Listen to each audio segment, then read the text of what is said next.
Hello and welcome to Self Startups with Annette Clubley. I'm going to be giving you tips for healthy marketing methods for the modern practitioner. This show is about how to grow your audience from scratch when you're just starting out in the health and wellness business. You might be a new therapist or a practitioner, and you might be newly qualified. You're looking for ways to reach out and build up a new customer base. My name's Annette Clubley and I'll be working in digital marketing for many years. I've worked with all sorts of businesses from tiny micro startups right up to multinational multi-million dollar businesses, and I would love to help you along on your journey. Listen in for marketing tips and wonderful interviews with other people just like you who are starting out. Thanks for listening.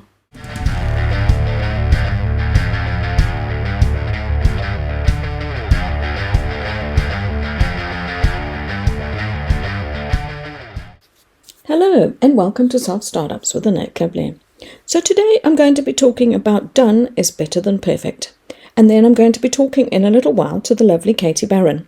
We're going to talk about overwhelm. So part of the reason I'm talking about done is better than perfect is the conversation I had with Katie back in November. The astute among you will recognize that it's now January, so some time has passed since this talk.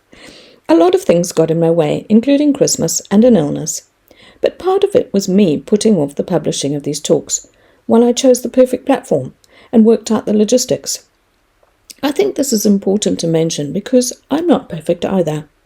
And I often meet women in business who say, I can't publish my website yet because I still need to tweak the images, rewrite the copy, change the offer, etc. Or they'll say, I'll start doing Facebook Lives once I have tidied the house, had the haircut, lost 10 pounds. You don't have to wait to start your business or promote your business. It's more important to start taking action. And I want you to do that now. Don't wait until it's perfect. Now, one of the things that I want to talk about is the fact that I skipped Katie. I've done a number of these interviews and I actually just forgot that I'd interviewed Katie. And that's part of the reason why there's such a gap between then and now. So I'm not perfect either. And we're going to talk about perfectionism when I talk to Katie later. You know, I often cringe now when I look back at some of the work I did when I first started my business. But you know what? It doesn't matter. No one sees that work now. It doesn't really matter. It helped me get practice and it helped me to get started. So my challenge to you today is, have you started taking action? If you need help, join one of my programs and I can help to keep you accountable. Katie and I have known each other for around a year. We're in the same mastermind group. She lives in Cornwall with her family and she is a neurocoach who provides transformational coaching for women suffering from overwhelm.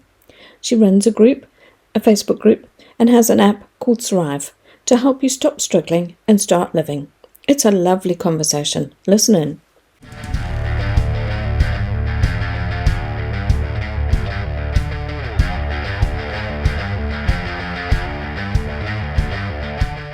Okay, so hello, Katie. Today I'm going to be talking to Katie Barron, who is a transformation coach, and she mostly helps overwhelmed women.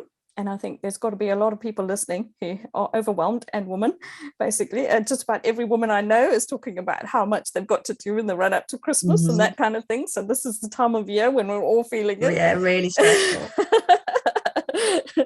And so that's the topic for today. And I'm pretty much going to just hand it over to Katie and say, how do we cope with overwhelm? Oh, yeah, straight in at the deep end. Yes. Oh. Do you have a magic solution? Magic one, please. There is definitely a solution, but it's not necessarily magic. Yeah, thank you so much for kind of inviting me in to kind of chat about it. It's a subject that is very dear to my heart because, as you said, so many women in particular just really struggle and feel overwhelmed pretty much all the time.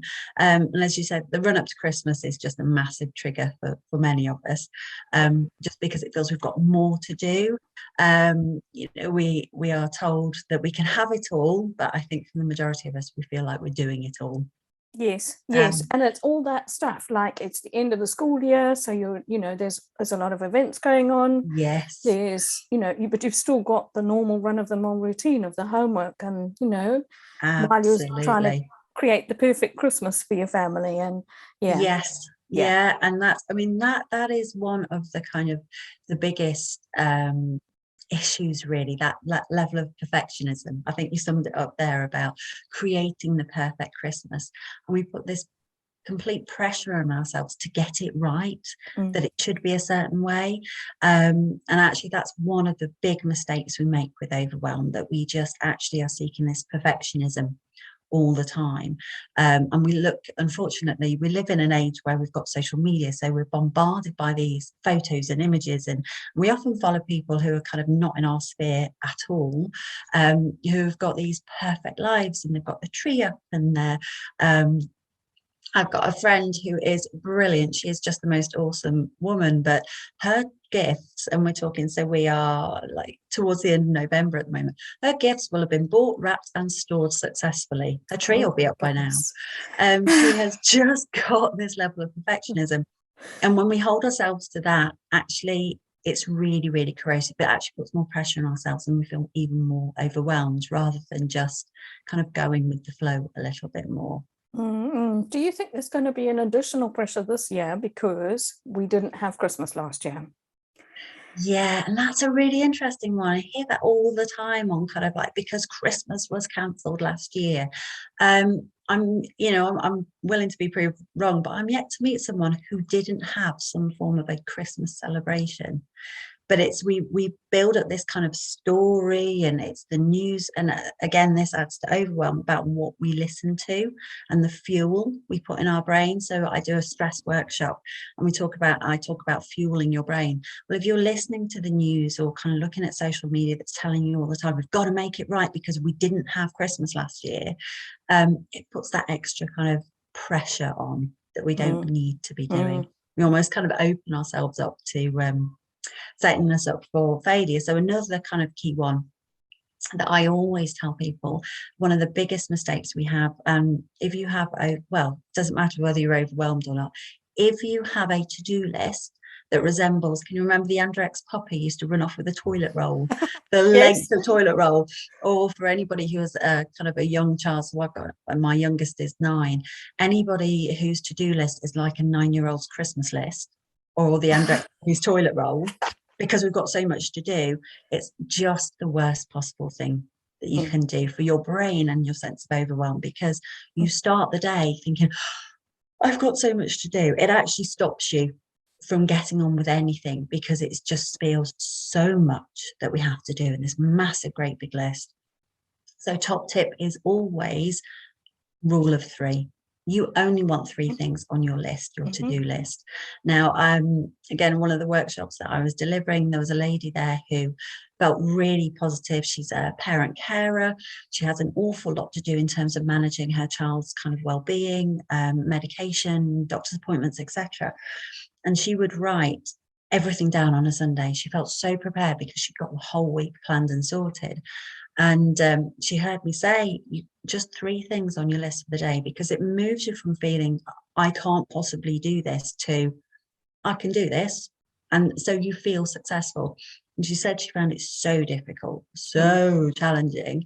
She still writes everything down like a massive master list, but then day by day we'll just put 3. And she said for her, that just created such a sense of space and achievement. And she said, actually, that night I sit and I tick off my list, and it gives me a little buzz. And actually, in a neuroscience sense, we've got kind of like, there's part of our brain that's wired for kind of that rewards. So actually writing 3 things down and being able to tick them off gives you that sense of kind of reward that a chocolate hobnob would do, or a glass of wine, or winning money on the lottery. And I know it sounds really bizarre, but actually it's stimulated, that part of your brain is stimulated in the same way. So if you can do a short list, 3 max, and tick them off, it's really, really healthy for that sense of overwhelm, but also that kind of reward as well. Oh, that's super interesting, because I mean, even just listening to you, I'm thinking to myself, can you have a list of 3 and then other things that you don't have to get done today? No, Annette, no, there is no wiggle room. Stop it. I have this all the time. Everybody tries to negotiate with me, and I used to really be quite gentle and kind with it. Now I'm just like, no, it doesn't work, Annette. Just 3 things. Then, if you get anything else done, that's a byproduct, but you write 3 things that they are your top 3. And anybody working in business, you've heard this before about moving the needle. What are the 3 things that you have to do? And it's just about, if you think of yourself, you're a flight, you're on a long haul flight. And that's what it feels like. Life feels like that very long haul flight. You don't need to get to your end destination. The plane doesn't take off and instantly orientate straight away to the direction it's going. It takes 1 degree turns. And that's all we need to do day by day. Just really small little turns, power of 3. Just those little steps each day, and we will get to where we're going. Whereas actually it's almost like we take off and instantly like try hauling our lives around in a certain direction rather than keeping it really simple. So yeah, no negotiation. No negotiation. Oh dear. Sorry. I totally see the logic in it, because I kind of do something similar. So these are my tasks that I absolutely have to get through today. Because if I do more than that, then I don't know where to start. And I think the key thing is making that start, taking that first step, isn't it? Absolutely. That first step is really important. Yeah. Okay, so that's your top tip. Cut it down to 3 things. What do you do in those moments where you just feel it's too much? I can't handle this right now. It's overwhelm. And I remember the first time I heard this, and I didn't like hearing it. It's not comfortable. But the only thing that causes overwhelm are your thoughts. And that's really hard to take, because actually for so many of us, we are incredibly busy. We have a lot on that we never used to have. We are a generation that's now grown up, where we work, we have a home to keep, we have children, we have so many pressures generations of women before us didn't have. So we have so much more additional pressure. But actually it's our thoughts and our relationship to that makes all the difference. So it's really about catching those thoughts at that moment that you are kind of feeling like, I can't cope and I just can't do this. And I hear that an awful lot. It's about bringing yourself back to the here and now, the grounding and the focus. So I'm trained in mindfulness, but I'm always a little bit wary about using the term mindfulness, because it's become so homogenized now, if that makes sense. You can sit with a colouring book, or it's kind of lost and really it's about focus, because when we feel overwhelmed, it means that we're usually catastrophizing about the future or kind of ruminating about the past. It means that we're not fully in the present, in what actually right here, right now. Am I safe? Am I okay? And the way that you do that is bringing your attention to this very moment. And that's so simple. I do lots of different activities, because I like to work in the way of a toolkit, because one size doesn't fit all.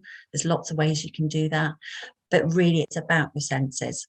There's a great activity that's just really simple: 5, 4, 3, 2, 1. So wherever you are, name 5 things you can see, 4 things you can feel, 3 things you can hear, 2 things you can taste, 1 thing that you can smell. And it doesn't matter which way round you do the senses, so don't get hung up on 5, which one was it, or 3, which one.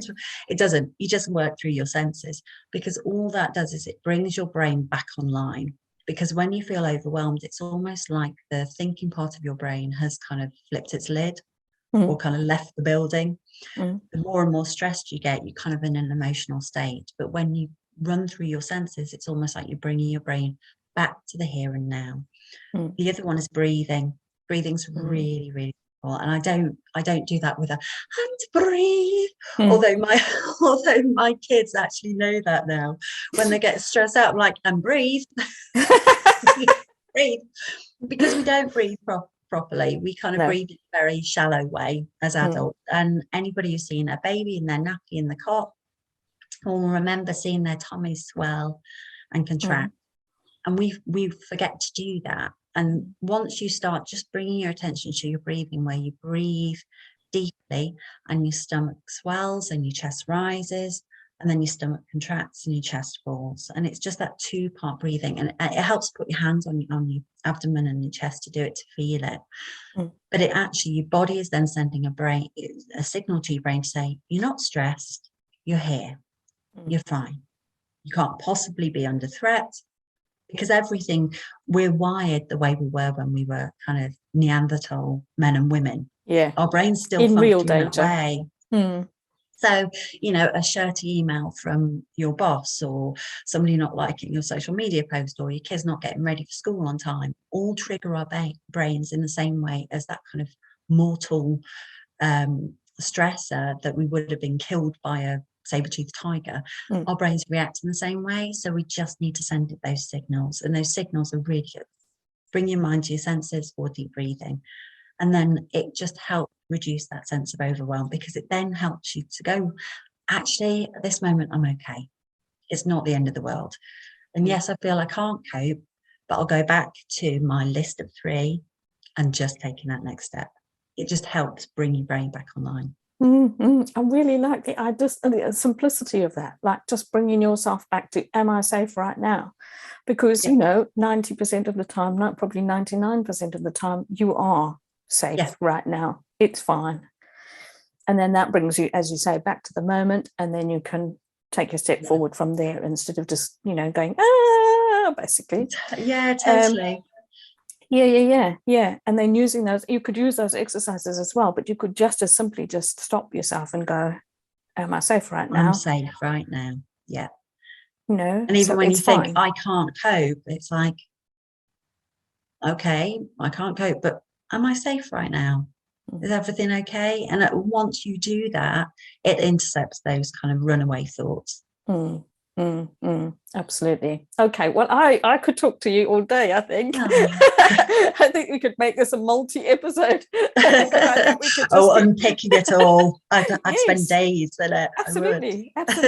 Yeah. And all of the different things that affect us. I mean, we've just talked, and in the few minutes that we've talked about all the different areas of a woman's life, and we haven't even touched on the fact that some of these women, on top of the house and the children and the job and the Christmas, are also trying to start a business for themselves. Yes, absolutely. So glutton for punishment kind of thing. So I do think we could just keep talking and talking and talking. So what's the best way, how do you work with people, and what's the best way for people to get hold of you? So I suppose going back to the toolkit, I really believe that kind of not one size fits all. So I'm always about kind of presenting different strategies that women can use. And that's why I'm trained in kind of different modalities as well. I'm currently running an 8-week course called Frazzle to Fabulous, where it's a group coaching course, and I'm guiding women from that path, from that feeling of completely overwhelmed and nurtured out and feeling, kind of, is this it, to that feeling of feeling in control of their lives again. And that's something that I'm going to be launching probably 2 or 3 times a year, starting from next year. I've got an app that is about to be launched. I'm nearly there, Annette. I'm getting quite excited now. So I'm kind of looking at how I can use that, and potentially a membership, so that women can kind of have that regular monthly contact and support throughout the year. But I've currently got a really lovely audio, which is the stress solution for busy women. So it's a 10-minute audio that you can just pop on and have me guide you through it. It's based on hypnosis, which a lot of women, most people find it a lot easier actually than the meditation. Meditation, I'm a really big advocate for, and I certainly do that. And it's one of the strategies that I help and guide women through. But it can feel, when you're particularly overwhelmed and stressed, it's harder to get, really important, but harder to get into. Whereas the hypnosis aspect is just about me guiding you straight into that really comfortable, calm, and in control position. So I've got a freebie that I'll kind of send you the link to. That sounds fabulous. Yes, please. And so can we find that on your website? What's your web address? So I am katiebarron.co.uk. Okay, but I'm also on social media. My normal profile, I think, is Katie Barron, Katie.Barron 54321. And I'm on Instagram. I'm Katie Barron Coaching. Perfect. And yeah, as you say, if you can just drop me across the links, then I will add them so that Fabulous. people can find you that way. Thank you very, very much for taking the time Oh, out to thanks. talk to me today. Oh, thanks for chatting with me. I know you've got a lot going on with your course going on at the moment. Just a bit. Just a bit, as a busy mum. Was Christmas on the horizon? Yeah, but it is absolutely all about how you relate to it. You know, I kind of, for me, and working on my business is just so valuable. I love it because I know that I can make a difference in thousands of women's lives. So it reduces the overwhelm, and I know the reason why I'm doing it. Oh, fabulous. Yeah, that's a great why to have. Okay, thank you very, very much for joining me. I Thank really you. appreciate it. And we will be talking very soon, I'm sure. Okay. Take care. You made it to the end of the episode. Thanks for listening to Self Startups Today. Don't forget you can find more episodes at my website www.annetteclubley.com, and you can find information about my free trainings and my programs at /learn. Look forward to seeing you there.